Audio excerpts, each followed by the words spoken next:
Welcome to Subtext and Discourse, the podcast which takes you behind the scenes of the art world with the unique individuals involved in the field. I'm your host, Michael Dooney. In today's episode, I'm speaking with Valerie von Meiss, founder of The Curve, a private project space and nomadic gallery in Berlin, which has a focus on contemporary collage. Valerie grew up going to galleries and art fairs through her mother, who has collected photography for the past 30 years. We talk about how she fell in love with collage and why Berlin was the only city where a place like The Curve could come into existence. I'd like to briefly remind everyone to please subscribe to Subtext and Discourse wherever you listen to podcasts, or go on better and leave us a rating and a review. It really helps to grow the channel. But without further ado, I hope you enjoy my conversation with Valerie von Meiss. It would be over a year, actually, because we had the whole of 2020 where nobody saw anybody. So it would have been 2019 or 18. I think it was 2019, and it was the show which was called Floral Falls by British-Ukrainian collage artist Anna Buklever, which was, I think, one of the last, maybe the last, show that I had in the actual Curve and not in a pop-up or in a fair or something else. So that was one of the last sociable, fun gatherings and also kind of crowded gatherings in a very small space, which is The Curve. Yeah. Going back then, so The Curve has existed for a short while. Well, no, a few years now. It exists since 2017. That's when it started as a fun idea that I had with a friend who's a collage artist, that we would show his collages in my apartment, his artworks. We thought that that is a nice addition to all the galleries that are here in the neighborhood, in Linienstraße, Auguststraße. We thought it would be nice to show art in an intimate setting with friends, with having a beer, with the artist there, who you could ask questions, just relaxed. That's how the idea started, with a name, which is The Curve, because it literally is a curve, my corridor, which is the project space. Yeah. And this is your first, can you call it a gallery, project space? Yeah, it is difficult to summarize or describe in one word. So how I would describe it is it's a private project space and a nomadic gallery. Yeah. The main focus is collage. And I call it a project space because I work with different collage artists on a project basis rather than as a conventional gallery representing exclusively a handful of artists. So I have this project-based relationships with many artists who I found out over the years that they actually also like this kind of fluid, maybe non-committed for the rest of your life kind of commitment, which again, it not always is between artists and galleries.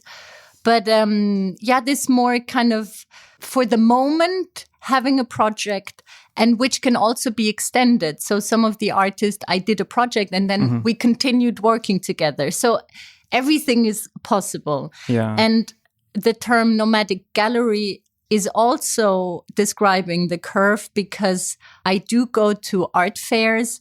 All the works that I show can be bought, can be purchased. The gallery is just an important term, not for the artist, but for the outside people to know what they get, kind of. Yeah, okay. You mentioned collage. Like, what was your introduction to art and photography, and specifically collage art? From an educational point of view, I studied communication in Paris. I'm actually from Switzerland. I have kind of a nomadic life myself. So. I was thinking that when I looked through, because you're from Zurich and you studied in Paris, you worked in Amsterdam, and now you're based in Berlin. And I briefly went to sporting school in England. I did, really? Yes. So I really like Europe. Yeah. I really liked up until now this nomadic life. Now I like to be based in Berlin, but I am someone who I like to travel around and to see and experience new places. But when I studied in Paris, I studied communication and journalism, and I then, after graduating, went into advertising, and I was a creative concept writer and copywriter. And this is why I came to Berlin, because in Amsterdam, I worked in an agency, but I wanted to have another, on top of it, an education in the advertising world.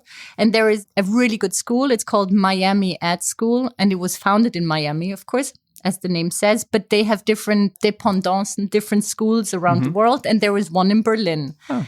And then Berlin was never on my map. It was cool, but I was always I was scared a bit of Berlin. Also, being Swiss, I was scared of the Germans and of Berlin. It was so cool, and it was so much art and culture and intellect. And I thought, I was a bit intimidated, let's put it that way. And then I came here just for this school. It was a 1-year tough program. And I made it, and I got a job within a week after graduating. Oh, nice. Here in Berlin. And within this year, I kind of, built up friends and life. And I thought, actually, yes, it still is a bit intimidating. And people are still, sometimes a bit rougher than I'm used to. But I stayed. And I stayed in the advertising world. And I worked in different agencies. But coming back to the art was always what I would do on the weekends. Or in my free time, I would always go to vernissages. I would always go to art fairs, because I grew up with photography at home, because my mother is a passionate photography collector since almost my entire life, so 30 years. And I grew up with it. It was normal, and it was photography that fascinated me. And while I think with her walking through art fairs or photography shows, I was intrigued by manipulated photography or embroidery on top of photography, some kind of intervention when a different story was told beyond just the picture. Yeah. And I was intrigued by it. And of course, also the advertising world, it's also a lot about collage and artists, maybe also illustrators who work with that medium. So it kind of the advertising world together with my family, or just the photography world that I knew from a young age. And also I wasn't scared to go to galleries, or the things that went, because I kind of grew up with this.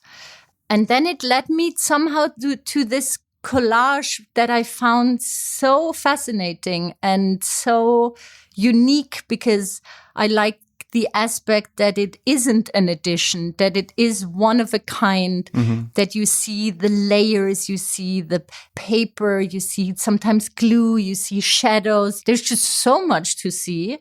Sometimes also kind of challenging for the eye to have, kind of jumping around while looking at the collage, because you don't know which, is it true or is this glued, or, you have optical illusions. There are different stories that are told. So I just never get bored of collage. It always, never get bored. So you started collecting collage before you started, I guess, helping other people discover it. I'm also, of course, since my mother is a collector, this is kind of passed down the genes. I'm also a collector type, and I did start collecting collages before I started doing what I'm doing now as a hobby, I guess, or as a... Yeah. I also have photography. I really like photography, and I also collect letter art, which is coming, I think, from my background in advertising. I love fonts and letters and statements. I really like that. So all in all, actually, I have never counted how many works are in my collection, but growing on a weekly basis almost. Yeah. Yes. Oh gosh. Okay. Yeah. Do you remember the first one that you bought? The first collage I bought, honestly, I have to say, wasn't even the original. It was an American, I think I was on her Tumblr back then, and she was from Texas, and it was a surrealistic plants and a person in the jungle. But that was a really long time ago. So it wasn't even just, you saw it at a gallery, or at that stage maybe you weren't so connected to... On that stage, I was on many different websites. Every day when I was working in advertising, you needed lots of inspiration. You always need to get inspired. So I had this list of, let's say, cool websites and Tumblrs and blogs where people would just post art or design furniture, those kind of things that you would get your inspiration from, that you then would use in advertising to tell a story, or a graphic element or something like that. And I think I saw it on one of these inspirational sites, but it was over 10 years ago, probably. And well, assuming that your mother didn't collect collage as well, so you'd seen how, let me think how to word this. I suppose, even from my own experience and knowing other collectors, that initially you're just finding your way and you're just gathering different things, and eventually there's certain work that resonates with you more than other work. How was that process with collage for you? Well, I must say that in my mother's collection, there are also collage artworks or embroidery. It's not only photography, it's photography-based art. Yeah. She has a professional curator, but she also has me who I showed her some different artworks that I think fit perfectly into her collection, which is the collection of allure, which is this word that one can't really explain quickly because it's this kind of an elegance, it's a mystery, it's an attitude that someone has. So it's difficult. She doesn't collect landscape and then everyone knows what a landscape is. So my mother is very also particular with what has allure and what doesn't. And so I would show her different artworks that are now also in her collection. And yes, also some beautiful collages, beautiful embroidery art, light kind of a photography, which is in a light box where the light comes from behind. So photography, cool, art, but in a broader sense. Yeah. But she started off as a classical fine art, vintage photography collector. And now it kind of took its journey with me. Oh, cool. Mm-hmm. I mean, I think if I reflect on my own photography journey, everyone's entry maybe is through fashion or through street photography or reportage. Mm-hmm. And then like with music or with literature, the more you're exposed to and the more of it that you consume, you find that there's something that you really like more than something else. Absolutely. That's why you have to look at so much. You have to, your eye has to see lots and lots and lots of different artworks or art directions, techniques to then say, oh no, this is what I want. And also for me, this is what happened because I consumed a lot and then I saw, okay, this is where I'm always hooked. Every time I see a collage, I'm kind of hooked. Yeah. And when then was the switch point for you after, I guess, gathering and collecting and consuming collage that you thought, okay, I can also help other people share this passion of mine and founding the Curve? Like, when was that switch for you? I realized that advertising was not my future on one hand. On the other hand, I moved apartment. I moved around in Berlin and I found an apartment which is on the first sight really unpractical because it's very quirky. The rooms are shaped kind of weird. And there is this curvy corridor, which also is not serving you as a person who lives there because you can't put furniture in there. You cannot hang a mirror or something. It is a curved wall and it's kind of big and runs through the whole apartment. But I came in this apartment and I said, I belong here. Although it was so not the way that I normally, that when we think of an apartment, you have one corridor and then you have symmetrical. So there is no symmetry in my apartment. But kind of this touched me. This is maybe this quirkiness. I liked it. And so I had this corridor where I really tried to live with, and I put a chair there and it felt wrong. So it was kind of an interplay of these things happening at the same time. And then my friend who makes collage, it kind of started. Then I did do a bit of research thinking, are there many spaces that only, or maybe no, at that point we just did the first show. Mm-hmm. When the first show was kind of as success, I'm saying success with them. Yeah. What do you call them? Air quotes? Yes. Yeah. A success in terms of people really enjoyed what they saw. They were interested in collage. They have never really thought about this medium. Plus, they thought the whole setup with sitting in my living room, a perfect combination. So the feedback was really good. And we said, okay, now in 2 months' time, I need another show. I need another artist. And suddenly it kind of grew because the feedback was there. And also we sold some works. Oh, wow. Okay. Yes, people wanted to have the works that were in the curve then. And that's when I started doing a bit of research, thinking, are there galleries or spaces that exclusively dedicate their program and what they show to collage? And I think there is a gallery in New York, but I think it's works on paper, so kind of in a broader sense.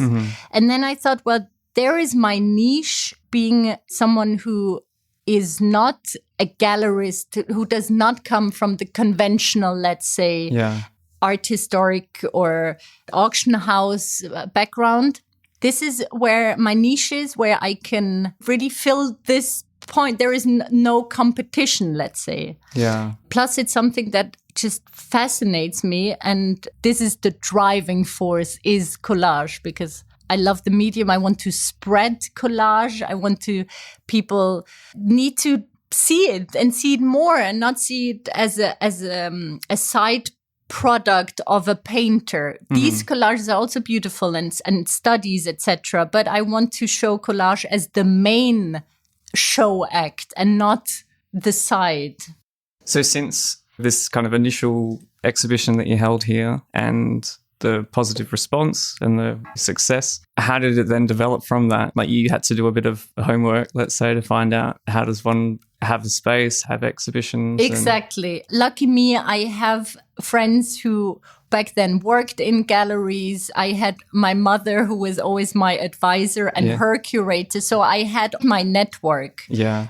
I must say, before or parallel to the curve, I also worked briefly with a friend of mine who did an online photography gallery, and we would do pop-ups there, and she would only have photography pop-ups.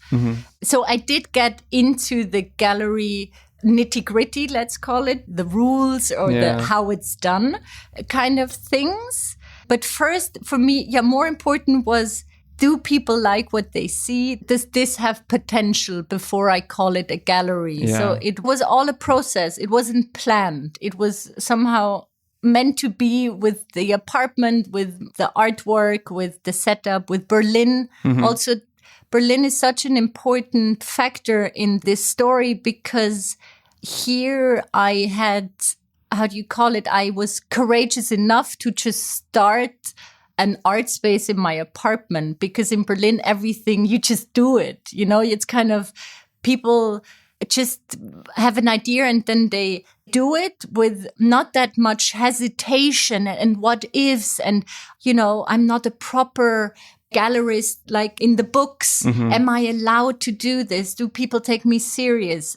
In Berlin, you just do it and people like it. And if you fail, then it's also okay, because no one really cares, because there is something else happening next week, which is the positive side of things. Yeah. And I think I wouldn't have started the curve in any other city. I wouldn't have started it in Switzerland. Berlin was the moment for me where I said, okay, I think here it's kind of possible. I just give it a try. Yeah. I'm really happy you said that. I mean, I just got goosebumps when you said it, because for me, it was the same with my space as well. I don't think any other city would have encouraged me to take that risk. Exactly. And I think because you see, and you kind of feel the energy from other people that you can just try it. You can just try it. Yeah. Whereas, I mean, I've been to Zurich a few times and I kind of compare it a little bit to places in Australia for how clean it is and how organized everything is and how expensive it is. And you couldn't take a risk like that there, because you need to make sure that you've got that sort of security and the financial backing and everything else. Like, it has to work. Absolutely. Which takes so much pressure out of something that you're so excited about. So really, without Berlin, this wouldn't have, without me being here, this wouldn't have happened, probably. But then after the first year where I was very, like in the books, every 2 months, I had a different exhibition here and people knew about it and then they could sign up. It was, of course, not publicly communicated because it's still my private apartment. So it was with a newsletter and you could sign up, or it was also just text message, you know. Yeah. And then after this 1 year of, I think we really did 6 exhibitions with different collage artists. Then I thought, well, the next step is to also get out of the curve because more people need to see it. So then I applied for my first art fair, which was Paper Positions, I assume in 2018 at Gallery Weekend. And yeah, that was my first fair. I thought it was, the directors were very open because, as I said, I'm not a gallery in the conventional sense. So I don't have opening hours. Back then, now it's kind of a normal thing. But now it's certainly kind of a normal thing. But also just 3 years ago was, but what are your opening hours? And I said, I'm sorry, I don't have opening hours. Yeah. But then I met the director and he came here and I explained what I'm doing and he saw the curve and then he said, yes, we'd like to have you, because it was Paper Positions, and for Paper Positions, collages, you know, what you want to be showing. But I was very happy that they invited me to participate. And I really liked that too, because then in an art fair, you see, oh, this is how many people I could reach. And also it's nice to see an artwork a bit from afar away and not in a corridor. Not in a corridor, So sometimes it's good to have a bit of distance. So yeah, I did that. And also in the same time, I looked for pop-up spaces where I could organize something. Before you talk about the pop-ups, how was the fair experience for you? Because you'd been to fairs as a collector yourself. So you'd been It was very exciting and exhausting. But you'd always been on the collector's side. Yeah. You'd always been the one walking around and looking. Now you were the one that you wanted people to come over to your booth. How was the experience of being on the other side? I think it was good that I was a visitor first for many years. So I knew kind of what I liked about gallerists at the booth. You know, they kind of leave you first a bit alone to have a look. Then they would approach you and say, if you have any questions, I'm here. But if you just want to read, you know, kind of the handout because you don't want to talk to someone, everything is fine. Because some people just want to experience art without, you know, kind of the gallerist telling the entire story, life story of the artist. So since I realized that as a visitor the years before, I thought I kind of had an idea how to approach people. Yeah. But end of the day, most people like to have a bit of extra information. And what I also realized is that they were very astonished by my focus. It's only collage. It's like, yes, only collage. So it was always this, oh, really? Yeah. There is a broad spectrum of collage. It's not only paper with paper. I mean, there is assemblage. You can work with your own photographic material. You can source for old vintage papers. You know, there is just endless. The whole digital world is a completely new world, but this is all underneath the umbrella collage. So I thought, yes, only collage. It's a big world. Yeah, but that's what I realized. But I'm now quite not sure whether I mixed up the timing, whether the fair was before a big pop-up show that I did on Torstrasse or the other way around. But maybe it was also the same summer. I can't really remember right now. Because my first big pop-up exhibition was with 4 artists on Torstrasse next to Rosenthaler Platz. Oh, yeah, I think I remember. Yeah, I think you were there too. Yeah. But I don't know whether that was before or after the fair. It was around the same time. Yeah. When I realized it's fun to be also outside and to be there for 2 weeks. I was on Torstrasse 2 weeks. I'd like to have my space, have a big space, have huge walls, really also being able to show a broader spectrum, having 4 artists with 4 different approaches to the idea of collage. But then I also like to leave again. So this nomadic aspect is what I do like. Yeah. Maybe coming to the nomadic aspect, since having a few shows here, you've collaborated with other spaces since, haven't you? Or you've done other pop-ups in other locations? There was a pop-up in Munich happening before a fair that I attended there with a friend of mine in a design and botanical flower design store. And we showed Anna Bukliva, who we talked before, and it was just a perfect fit. Yeah. And it was Munich, and I also have a bit of a network in Munich, and I knew some people, and she knew people. And then there was another pop-up. I think pop-up is another temporary show that we did there. I also once had the kind invitation to exhibit some artworks in a shopping window here on Auguststraße, also while it was either Art Week or it was some of those times when many people are on Auguststraße because there are so many galleries. Last year, I wanted to leave Germany and do some exhibitions abroad, first of all in Switzerland, in Zurich, of course. Then I'm a big fan of Amsterdam. I went there just before lockdown and everything, and I was already looking for spaces. And now we are here 1.5 years later. I'm exaggerating, but now I'm getting back into seeing where the next show is happening. Yeah. I noticed though that you were on Berlin Views. You're participating in that initiative as well. Well, first of all, I was also very happy that they invited me because it was really a list of big names and also small names. I was super happy that, first of all, great initiative. They did that really in, I don't know how many weeks. They came up, they set up the whole platform within days. I was so surprised. When I spoke with Anna, I thought you must have had this in planning for a while. No, it was just... No. So but that's what they are. They're super fast. They're doers. I really like their energy, both Johanna and Anne. Amazing. And they kind of pushed me into, okay, now I have to start thinking how to show the works, how to promote digitally, what the options are.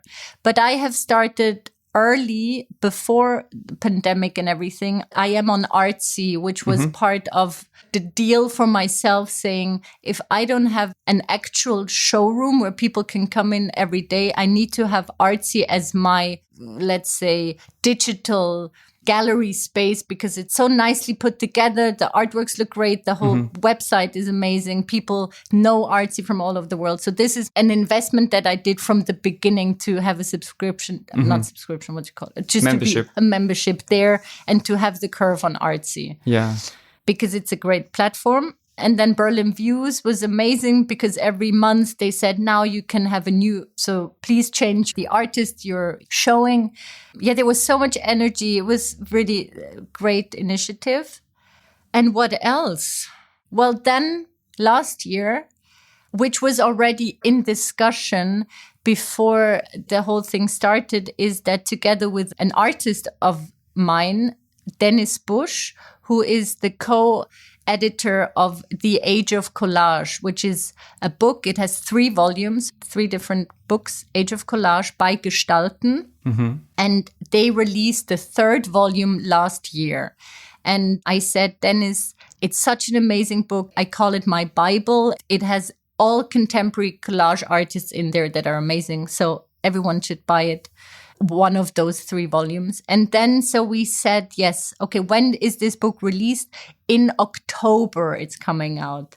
So having the opportunity to be involved with this book launch, with Gestalten and with Dennis Busch, who is the co-editor of the book, but also the co-curator with me on the exhibition, that we decided to invite 25 artists taken out of the book from all over the world. They all sent in 2 to 3 artworks, and we're going to do one big show. And we were, of course, hoping for a big party and The big show happened, and we were so lucky because it was squeezed in end of November, beginning of December, when we had 3 weeks where we could show again on Torstraße in a big space. We could show these 25 artists and the book and having this show up. It was a lot of work during the Corona year, last fall. It was a lot of work, but I was so happy that people could come in. There was, of course, no big party, but people could come in and look at the works. All the artists were so sad, of course, because they all wanted to see it and also to mingle with other artists from the book. So that didn't happen, but that was a really big project considering that it was a pandemic. I was also after that, so I was very tired. Yeah, I can believe it. Very exhausted, but so happy that we kind of squeezed this project in. That was fun.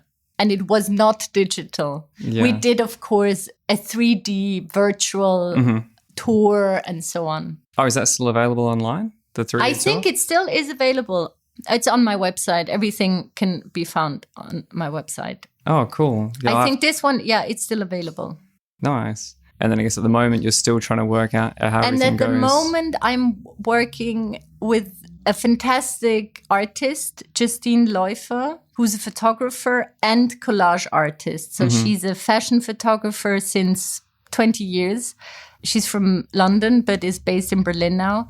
And she uses her own photographs that she rips apart. I think I remember seeing her work the first time via you. And I think that, I'd had limited exposure to collage except for when people source imagery from magazines or from newspapers. No, her works are big scale because she can, but they're her images. Pictures. They're her pictures and they're fantastic pictures, even if they're not in the collage. So the initial material is already beautiful and she makes collages out of her works. And we were supposed to have, I love this beginning of sentence. So we were supposed to have a booth of various fairs that I wanted to do and then an exhibition because her work really has to be experienced in real life because the size, the quality of the prints, the ripping, also the layers and the shadows, it's just something that cannot be experienced in the same way digitally. So we keep on shifting, kind of pushing her exhibition now.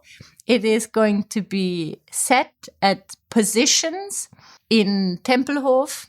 In September, I'm going to have a solo booth with Justine Läufer. Oh, cool. That'll be nice. Yeah, I'm very excited because, as I said, this is something cannot be just seen on Instagram or on a PDF. This is a work that I'm very much looking forward to be showing in real life.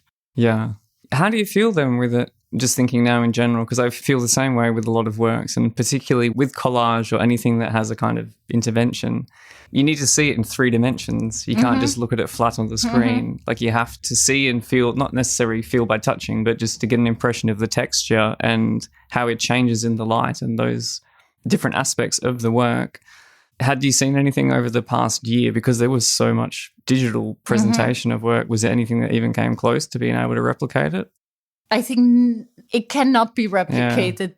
In real life, it cannot be replicated. But I'm sure all these technological features and everything, it comes very close. Probably it depends also a bit on I don't know how much money you want to spend. Maybe after a certain amount, you really want to see it in real life. Maybe below that, you're fine with a scan or maybe with a video. During the pandemic, I took loads of videos for people who liked something online. And then they said, but I want to see it again, maybe on the wall, maybe on the, maybe from the side. And saying, okay, no problem. Then I took videos and I took many pictures. And that's how they kind of got an idea. Oh, okay. Wow. Yeah, that's what I did, very old school with my iPhone. So there was nothing crazy about that. But I just tried to show it, as you said, from all different angles, from light from above or from the side. So, yeah. I mean, at least you kind of found a workaround, really. Yeah. One question maybe perhaps to close with, how do you find your artists? Or if you're looking for a collage artist or an artist that works with collage, what is it that grabs you as a collector or as a kind of an agent for artists to help them promote their work? I must say I get loads of, what do you call it? Einsendungen. Submissions. I get lots of submissions, which is great. I really like a personal email. I like when someone also took a proper look at what I'm doing, not just, finding out some kind of emails of various galleries and then sending them copy pastes, because you can really tell. Everyone can tell. You can tell straight away. Straight away. So it's always nice when someone looked at what I'm doing and then sends an email with the work. What I'm looking for, I'm always looking for something new, because I have seen, well, not always, but I've seen quite many collages, lots of art, but also many collages in the past. And I know when something is very similar to something that I've seen before, or maybe sometimes very too similar. No, but I mean, which is also good. Inspiration, it really is about a novelty factor, something that excites me because I haven't seen it before. Yeah. It is really difficult I think that's probably not helping anyone when I say that, but it has to be unique and different. I can only say so much, because the rest comes totally, it's a feeling.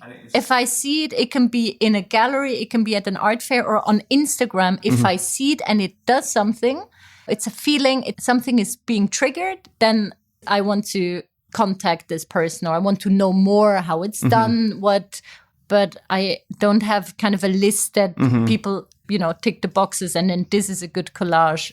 No, it's very personal, of course. And also which probably every gallerist or everyone, I'm not a salesman where I can just sell anything. I can only show, exhibit, and promote what I honestly, authentically really admire and find interesting. I can't just say, this is great, when I don't think it's great. Yeah, I'm just the same. Yeah, it's a very bad salesperson. It is.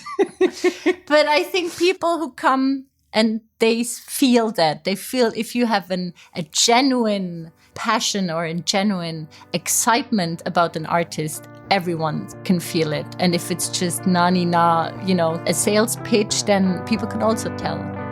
I hope you enjoyed hearing about the curve and the dedication of Valerie von Meiss to the medium of collage. If you happen to be in Berlin this weekend, you can find her at Positions Berlin, presenting a solo booth of work from Justine Läufer. The fair takes place at Tempelhof Berlin and will be open on the 12th of September from 1 p.m. until 6 p.m.